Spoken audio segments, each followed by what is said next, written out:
Good evening. You're watching the news from the Sultanate of Oman television. First, the headlines.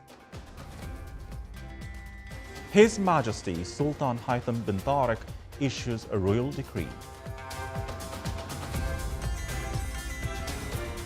The second Sustainability Conference discusses the importance of applying circular economy to the business environment. The Ministry of Health announces 7 deaths and 1,203 new confirmed cases of coronavirus in the Sultanate. And as part of water linkage between the Sultan's governorates, the AM announces completion of 40% of water transmission system project between the wilayats of Barqa and Sohar.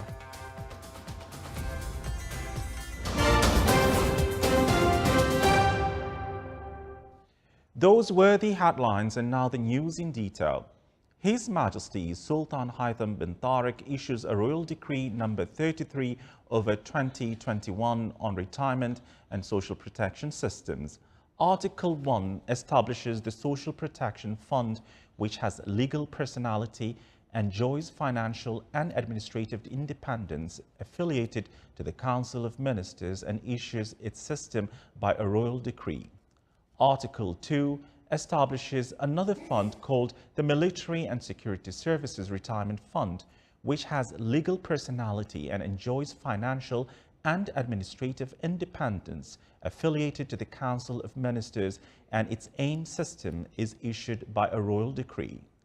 Article 3, a committee formed by a decision of the Council of Ministers shall supervise the development of the necessary controls and complete all procedures related to the assignment of tasks, functions, assets, rights, obligations, and financial receivables for each of the Civil Service Employees Retirement Fund, the Public Authority for Social Insurance, the Royal Guard of Oman Retirement Fund, the Royal Office Pension Fund, and the Internal Security Agency Retirement Fund, Sultan's Special Force Retirement Fund, Royal Court Staff Retirement Fund, Royal Oman Police Retirement Fund, the Ministry of Defence Retirement Fund, Central Bank of Oman Employees Retirement Fund, and Petroleum Development Oman Employees Retirement Fund, to the 2 funds stipulated in this decree, each according to the case.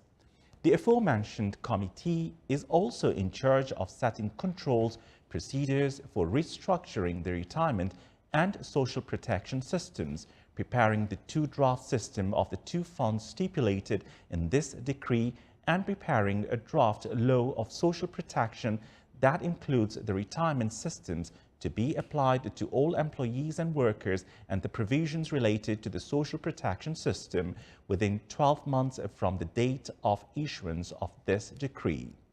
Article 4. The Boards of Directors of the Retirement Fund and the aforementioned Public Authority for Social Insurance and their executive departments shall continue to carry out their duties in accordance with the controls and procedures approved by the committee stipulated in Article 3. Article 5. The minimum years of service required for voluntary retirement entitlement in all applicable laws and regulations shall be 30 years of service, and this provision does not apply to those who have completed 20 years in service on the date of the issuance of the Social Protection Law. Article 6. The case of transferred employees pursuant to the royal decrees related to the restructuring of the state's administrative apparatus who have completed 2/3 of the contribution period required for pension entitlement on the date those decrees came into force. In accordance with the provisions of the retirement laws, systems and regulations of which they are subject to before their transfer, and their contributions are paid to their rights settled according to the same provisions without prejudice to the provisions of Article 5 of this decree. Article 7. All that contradicts with this decree and contravenes with its provisions shall be cancelled. Article 8. This decree shall be published in the Official Gazette and come into effect from the date of its issue, with the exception of Article 6, which shall be enforced as of the date of the issuance of the royal decrees related to restructuring the state's administrative apparatus.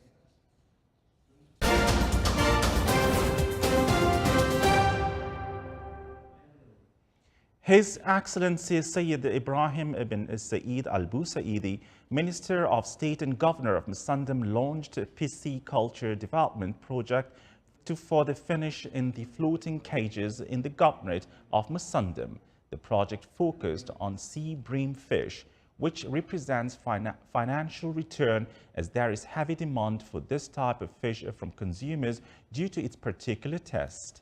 The project is financed by the Agriculture and Fisheries Development Fund, which the supervision of the Ministry of Agriculture, Fisheries and Water Resources. The pisciculture project represents a big investment return and contribute in the supporting and national economy. The current production quantity of the floating cages in the Governorate of Musandam amounts to 5 tons, and the Ministry of Agriculture, Fisheries and Water Resources, in cooperation with Agriculture and Fisheries Development Fund, works to increase the production quantity to 50 tons of sea bream fish.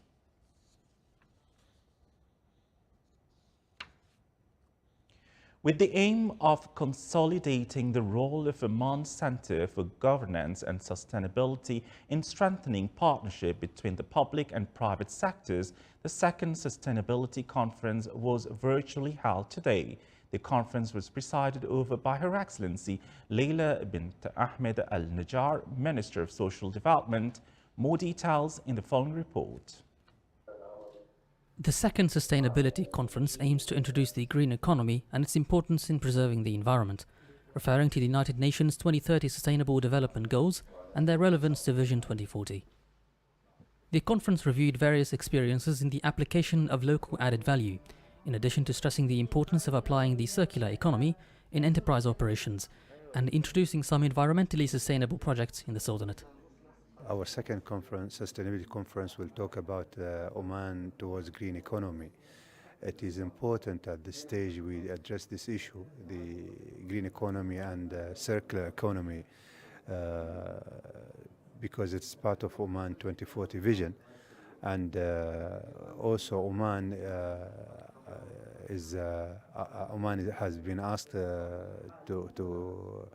with regard to 2030 SDGs, Sustainable Development Goals, to comply with the 17 goals by the year 2030. And so far we have done a great job with regard to these goals. We have done actually almost most of them. We have left with maybe 10 goals in the Oman report that been submitted 2 years back.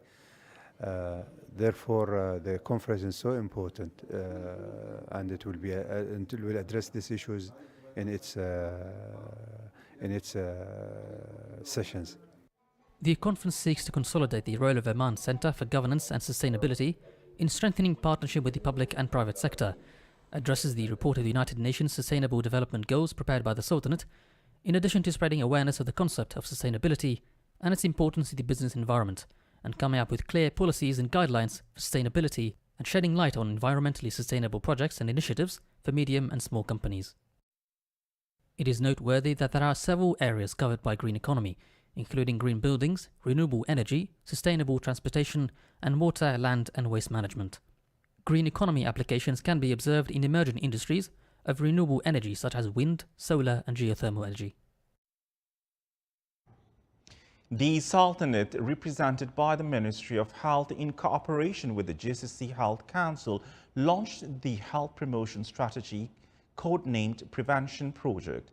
The inauguration, held via video conferencing today, was held in the presence of His Excellency Dr. Ahmed bin Mohammed Al-Saeedi, Minister of Health, His Excellency Dr. Mohammed Saif Al-Husni, Undersecretary of the Health Ministry for Health Affairs, with the participation of Suleiman Al-Dakil, Director Manager of the GCC Health Council. The strategy is launched according to the GCC Health Vision, the common integration principles and cooperation among the GCC countries. The prevention strategy is also adopted within Oman Health Vision 2050 and the 5-year Health Plan 2025. It aims at promoting primary health care. The Minister of Health also outlined that the concept of health promotion that includes all aspects of the individual, family, and community health. It further strengthens the community partnership and integration among all sectors to cooperate in solving all health problems. The Ministry of Health announced that 1,203 new cases of COVID-19 have been registered in the Sultanate, bringing the total number to 166,685 cases. The ministry also announced that 7 death cases are recorded today to reach 1,735. The total recovered cases reached 149,049, which is 89.4% of the total recovery rate. The ministry indicated that the total number of inpatients reached 632, among which 204 are in intensive care units. The Ministry of Transport, Communications and Information Technology announced that the first phase of dual carriageway of Adam Hamer within the road project of Adam Hamer Thamreit is soon to be completed. The first phase of the project is from the Wilaya of Adam to the Wilaya of Hamer, around 230 kilometers of the project with its 3 phases was open for the traffic movement out of 317 kilometers. The Public Authority for Water Dam continues implementing the project of strengthening water transmission system between the wilayats of Barka and Sohar, as the accomplishment percentage of the project exceeded 40%. The project feeds all the wilayats of the governorates of North and South Batna, in addition to strengthening the linking between desalination plants in Al Ghubra, Barka and Sohar. The project is considered one of the strategic projects that Diam implements and represents one of the main development pillars in the Sultanate.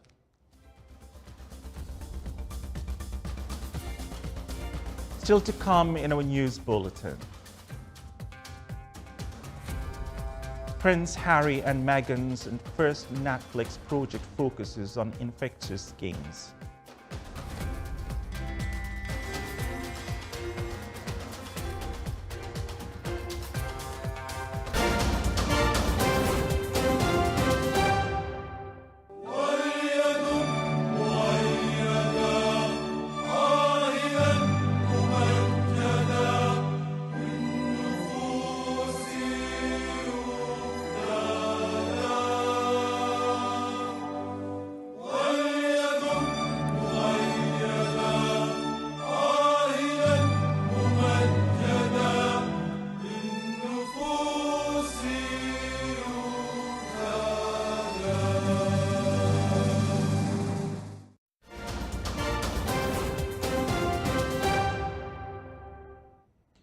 Welcome back to the news from the Sultanate of Oman television. And now for the international world. Iran's atomic agency said today its stockpile of enriched uranium had reached 55 kilograms, a big increase which moves its nuclear program closer to weapons-grade enrichment levels. Atomic Energy Organization of Iran spokesman Behrouz Kamalvandi expressed hope of reaching 120 kilograms within 8 months from January. When Iran began the process, Kamalvadi's remarks came a day after officials from 5 world powers began a new effort to try to bring the United States back into the foundering 2015 nuclear deal. The meeting of Vienna of envoys from Russia, China, Germany, France, Britain and Iran came as the U.S. was due to start its own indirect talks with Iran. Tehran's move had been calculated to pressure the other nations in the deal to more crippling U.S. sanctions reimposed under Trump. Pakistan Prime Minister Imran Khan hosted Russia's Foreign Minister Sergei Lavrov for talks in Islamabad today. Lavrov's visit is the first by a Russian foreign minister in 9 years, part of warming in once frosty relations. It comes as Moscow seeks to increase its stature in the region, particularly in Afghanistan, where it has sought to inject itself a key player in accelerated efforts to find peaceful end to decades of war. India reported a record daily surge in new coronavirus cases for the second time in 4 days today, while New Delhi, Mumbai and dozens of other cities announced they are imposing curfews to try to slow the soaring infections. The rise of 115,736 coronavirus cases reported in the past 24 hours tops the 103,844 infections reported on Sunday. Experts say the surge, which is worse than last year's peak in mid-September, is due to be part of growing disregard for the social distancing and mask wearing in public spaces. Fatalities rose by 630 in the past 24 hours, the highest since November, driving the total death toll in the country to 166,177 since the pandemic began. The federal government has so far refused to impose a nationwide lockdown to contain the latest surge, but has asked states to decide on imposing local restrictions. While 85 million Indians have received at least one coronavirus vaccine shot, only 11 million of them have received both.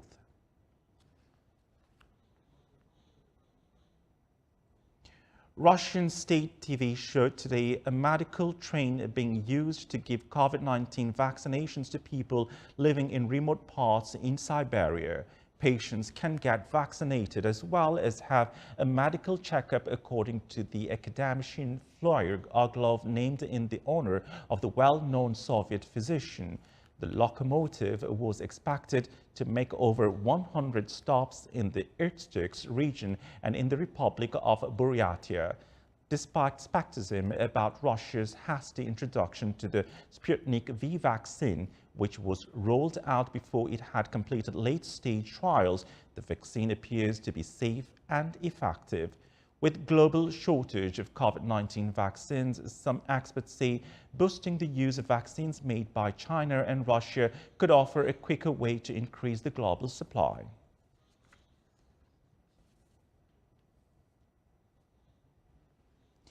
Britain's Prince Harry and his wife Meghan will produce their first Netflix Inc. series that will focus on athletes competing in the Invictus Games for injured veterans in The Hague in 2022. More in the following report.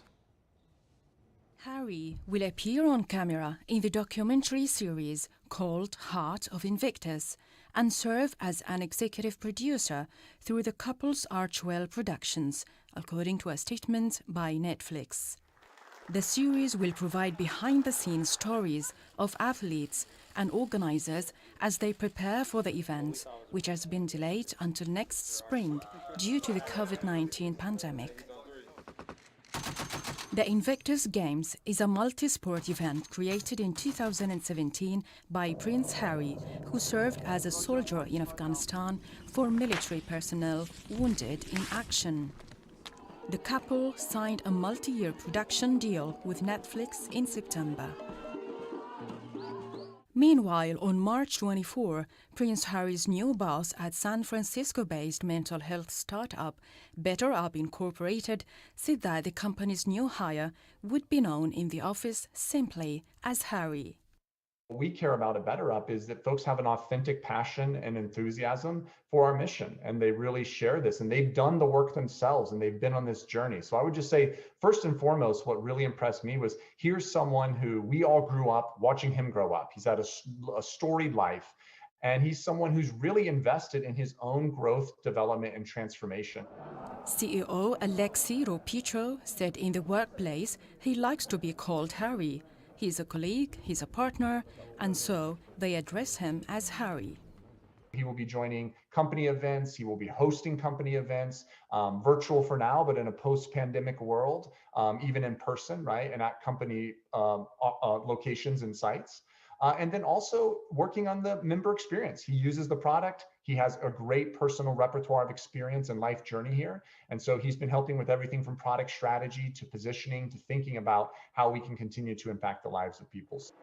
Better Up, which provides app-based employee coaching and mental health assistance, announced on March 23 that Harry had been appointed as the company's first Chief Impact Officer. This is the Sultanate of Oman television. Before we end tonight's bulletin, here are the main points once again. His Majesty Sultan Haitham bin Tariq issues a royal decree. The second Sustainability Conference discusses the importance of applying circular economy to the business environment. The Ministry of Health announces 7 deaths and 1,203 new confirmed cases of coronavirus in the Sultanate. And as part of water linkage between the Sultan's governorates, the announces completion of 40% of water transmission system project between the Wilayat of Barqa and Sohar. With that, we come to the end of tonight's news bulletin. Thank you for watching. Stay safe and good night.